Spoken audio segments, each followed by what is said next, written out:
एक खामोश रेगिस्तानी इलाके में एक बूढ़ी औरत अपने छोटे से कच्चे घर में अकेली रहती थी। उसका सिर्फ एक ही साथी था, एक गाय, जिसे वो अपनी औलाद की तरह प्यार करती थी। हर सुबह वो गाय का दूध धोती, कुछ खुद पीती और बाकी करीबी गांव में बेचकर अपना गुजारा करती थी। उसकी जिंदगी सादा थी मगर पुरसुकून थी। एक रात अचानक तेज हवा चलने लगी और फिर एक जोरदार दहाड़ पूरे सहरा में गूंजी। ये एक भूखा शेर था जो खुराक की तलाश में भटक रहा था। आहिस्ता आहिस्ता शेर बूढ़ी औरत के घर की तरफ बढ़ा।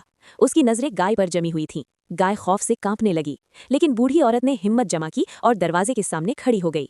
शेर गर्राया, मैं भूखा हूं, मैं तुम्हारी गाय को खा जाऊंगा। बूढ़ी औरत ने कांपती हुई आवाज में जवाब दिया, ये गाय मेरी वाहिद उम्मीद है, अगर तुम इसे ले गए तो मैं भूख से मर जाऊंगी। कुछ लम्हों के लिए खामोशी छा गई। फिर बूढ़ी औरत ने कहा, अगर तुम वाकई भूखे हो तो मैं तुम्हें अपना खाना दे देती हूँ, लेकिन बराहे करम मेरी गाय को छोड़ दो। शेर हैरान रह गया। उसने पहले कभी ऐसी मेहरबानी नहीं देखी थी। उसकी आंखें नरम हो गईं। वो पीछे हटा और बोला, आज तुम्हारी मेहरबानी ने मुझे बदल दिया है, मैं आइंदा कभी कमजोरों को नुकसान नहीं पहुंचाऊंगा। ये कहकर शेर वापस सहरा में गुम हो गया। बूढ़ी औरत ने सुकून का सांस लिया और अपनी गाय को जोर से गले लगा लिया।